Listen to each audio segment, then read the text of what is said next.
जय हिंद, जय भारत। आप देख रहे हैं जय भारत मीडिया, जहां हम बनते हैं जनता की आवाज। राष्ट्रीय परशुराम परिषद गुरुग्राम के द्वारा परशुराम जी का एक भव्य जन्मोत्सव कार्यक्रम होटल ग्रेशियस इन गुरुग्राम में मनाया गया। इस कार्यक्रम के मुख्य अतिथि रहे भाई मुकेश शर्मा पहलवान, जो कि इस कार्यक्रम में आए थे। साथ ही राष्ट्रीय सचिव राष्ट्रीय परशुराम परिषद के नरोत्तम वत्स जी भी यहाँ पर आए हुए थे। जिला अध्यक्ष श्रीपाल शर्मा और साथ ही महिला विंग की जिला अध्यक्ष श्रीमती शारदा शर्मा, इसके साथ ही महिला शक्ति मंच से श्रीमती संतोष श्रीपाल शर्मा और साथ ही राष्ट्रीय परशुराम परिषद से उमेश शर्मा जी, सुशील शर्मा जी, इसके साथ ही कई अन्य संस्थाओं के अध्यक्ष और सचिवों ने इस एक भव्य कार्यक्रम में भाग लिया। साथ ही यहाँ पर आए हुए सभी लोगों ने एक मत से स्वीकार किया कि आने वाले समय में गुरुग्राम के अंदर परशुराम भगवान परशुराम के नाम से एक भवन होना बहुत ही आवश्यक है और इस भवन के लिए वह कुछ भी करने को तैयार है, चाहे इसके लिए उन्हें राजनीतिक रूप से अपनी भागीदारी बढ़ानी पड़े या फिर सामाजिक रूप से उन्हें एक मंच पर आना पड़े। इसके लिए वह तैयार है और साथ ही उन्होंने आग्रह किया सरकार से भी कि इस मांग पर उन्हें जल्द से जल्द कार्रवाई करनी चाहिए, ताकि आने वाले समय में एक भव्य भवन भगवान परशुराम जी के नाम से यहाँ गुरुग्राम में स्थापित हो सके या फिर एक भव्य धर्मशाला यहाँ पर स्थापित हो सके। साथ ही उन्होंने समाज के बच्चों को आगे बढ़ाने के लिए कई अन्य योजनाओं का भी खुलासा किया। देखिए एक खास खबर। धन्यवाद। जय हिंद, जय भारत। भगवान परशुराम की जय हो। मेरा नाम नरोत्तम वत्स है। आज का जो कार्यक्रम आयोजित किया जा रहा है वो राष्ट्रीय स्तर की संस्था, जिसकी ये गुड़गांव में ब्रांच है, राष्ट्रीय परशुराम परिषद, उसका मैं राष्ट्रीय सचिव हूँ। और भगवान परशुराम के अवतरण दिवस को मनाने के लिए हम यहाँ सब एकत्रित हुए हैं। मेरे साथ हमारे जो राष्ट्रीय परशुराम परिषद की जिला इकाई के अध्यक्ष हैं श्रीपाल जी हैं, श्रीपाल शर्मा जी। साथ में हमारे उमेश शर्मा जी जो जिला महासचिव हैं, जिला उपाध्यक्ष सुशील शर्मा जी व हमारे कार्यकारी अध्यक्ष बलराज शर्मा जी। अन्य जो कार्यकारिणी के पदाधिकारी हैं, मैं सभी का नाम नहीं ले पा रहा हूँ। तो आज हम इकट्ठे हुए हैं और बड़ी धूमधाम से भगवान परशुराम के अवतरण दिवस को मना रहे हैं।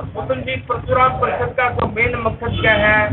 शिक्षा में क्या इसका योगदान है, सामाजिक कार्यों में इसका क्या योगदान है? थोड़ा प्रकाश डालिए ताकि सारे देश के लोगों को पता लगे कि क्या परशुराम परिषद का कार्य। देखिए, राष्ट्रीय परशुराम परिषद, जैसे मैंने पहले बताया, ये एक राष्ट्रीय संस्था है और इसकी 13 राज्यों में शाखाएं हैं। इसकी 3 विंग हैं। इसमें महिला विंग है जिसको परशुराम वाहिनी कहते हैं, इसकी युवा विंग भी है जिसको राष्ट्रीय परशुराम सेना कहते हैं, और इसके बड़े बड़े IAS ऑफिसर, बड़े बड़े विद्वान लोग जो है जुड़े हुए हैं।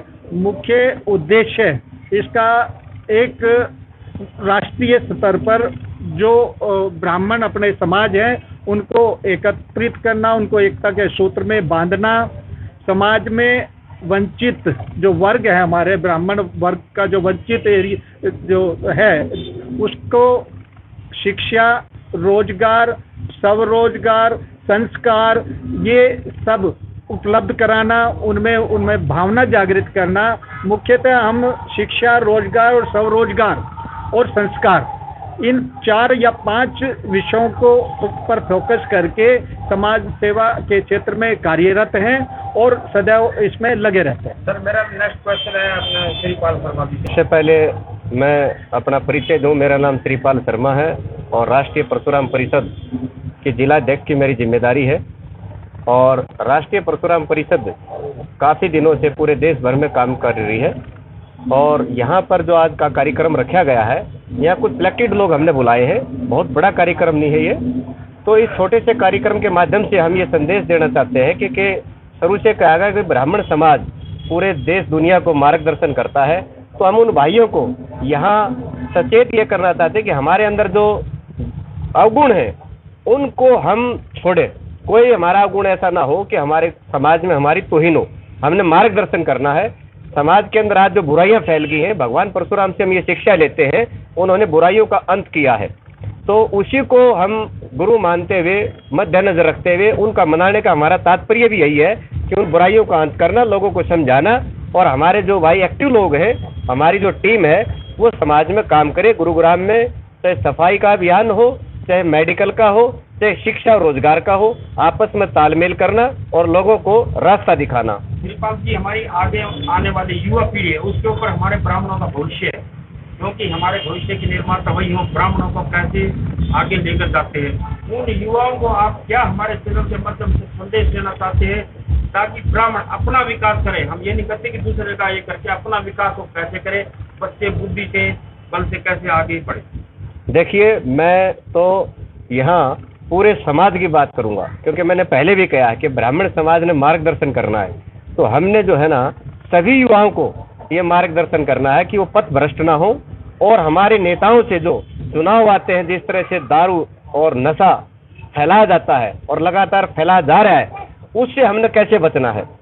अगर दूसरी बिरादरी का, दूसरे धर्म का युवा भी पथ भ्रष्ट हुआ तो उसका इफेक्ट भी हमारे ऊपर आएगा, एक दिन जरूर आएगा। इसलिए हम ये चाहते हैं कि हमारे साथ जो जुड़े वो समाज में ऐसा मार्गदर्शन करें, ऐसा दिखाएं कि जैसे एक कीचड़ में अगरबत्ती की खुशबू आती है, इस तरह से हमने चलना है। उसी टारगेट को रखकर हम ये कार्यक्रम कर रहे हैं, क्योंकि भगवान परशुराम से जो उस जमाने से सुनते आ रहे कि विष्णु भगवान के छठे अवतार के रूप में उन्होंने जन्म लिया, और भगवान राम के समय में हम जैसे रामायण में देखते हैं, तो उनका मनाने का असली मतलब यही है, बुराइयों का अंत करना, अच्छाई की तरफ समाज को लेकर चलना। हम जैसे कहते हैं कि कलयुग आ गया, कलयुग को स्पेशल किसी ट्रेन में बैठकर नहीं आया।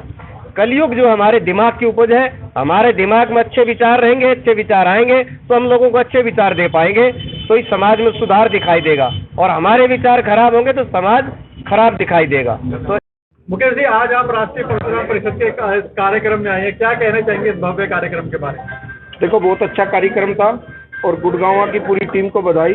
राष्ट्रीय परशुराम जो संस्था है, इसने बहुत अच्छे कार्य किए हैं। आपने देखा भी, इन्होंने सारे सराय ने जो कार्य किए हैं उनके लिए बोला भी है, और सबसे ज़्यादा अगर जो इन्होंने फोकस दिया है तो वो बच्चों की शिक्षा के प्रति दिया है कि भाई जब हम अपनी संस्था से सभी बच्चों को, चाहे वो किसी भी जाति धर्म के हों, हम उनको शिक्षित बनाना चाहते हैं, तो हमारे लिए बहुत बड़ी उपलब्धि है इस कार्य के लिए। और मैं पूरी संस्था को अपनी तरफ से बहुत बहुत बधाई देता हूँ, क्योंकि जब बच्चे शिक्षित होंगे तो ही देश विकसित होगा। आज के समय में जहां दूसरी संस्थाएं आगे बढ़ रही गुरुग्राम के अंदर, वहीं ब्राह्मण समाज आगे होने के बावजूद भी उसके लिए एक भवन नहीं है, क्या कहना चाहेंगे इस बारे में? देखो, ये तो होना भी चाहिए भवन, तो हर समाज के लोगों का कोई ना कोई धर्मशाला, कोई ऐसे कोई ना कोई है, लेकिन हमारे यहाँ पर कोई भी ऐसी धर्मशाला वगैरह नहीं है। तो मैं सरकार से भी विनती करूँगा, क्योंकि ब्राह्मण समाज का भी एक ऐसा धर्मशाला बननी चाहिए। नौकरियों में ब्राह्मण समाज को आरक्षण नहीं मिलता है, तो उन्हें आगे बढ़ने के लिए और क्या करना चाहिए? देखो, ब्राह्मण शिक्षित है तो वो अपनी एजुकेशन के हिसाब से अपनी नौकरी प्राप्त करना चाहता है। ये विषय आज का है भी नहीं, इस विषय पे मैं बात भी नहीं करूँगा, लेकिन ये है कि बच्चे शिक्षित बनेंगे तो उनको जॉब भी अच्छी मिलेगी।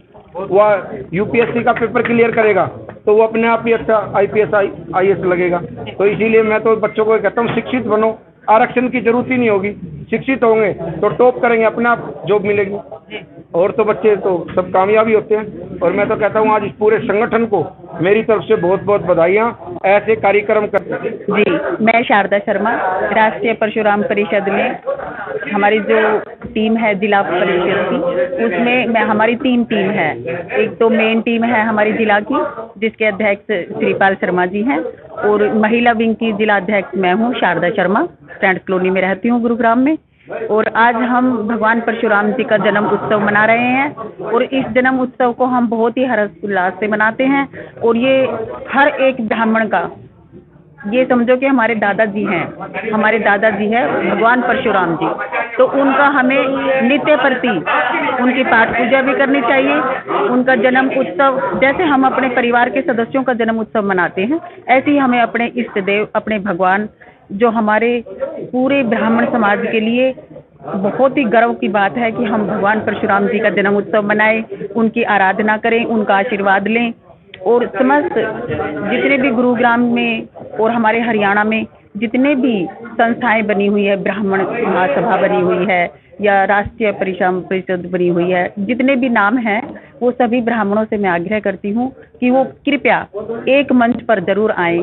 एक मंच पर आकर सब एक ब्राह्मण की सबकी मिलकर एक ऐसी कमेटी बने कि हम सब लोग मिलकर भी जन्म उत्सव मनाएं और अपनी अपनी संस्थाओं के द्वारा भी जन्मदिन मनाएं। अक्षय तृतीया पर जन्म दिवस होता है परशुराम जी का, आज मनाने के पीछे कोई विशेष कारण है? हाँ जी, अक्षय तृतीया पे हमने इतना भव्य प्रोग्राम नहीं किया था क्योंकि हम सभी कहीं ना कहीं जाते हैं जन्म उत्सव मनाने के लिए, और आज हमने अपनी राष्ट्रीय परशुराम परिषद की तरफ से भगवान परशुराम जी का जन्म उत्सव मनाया है।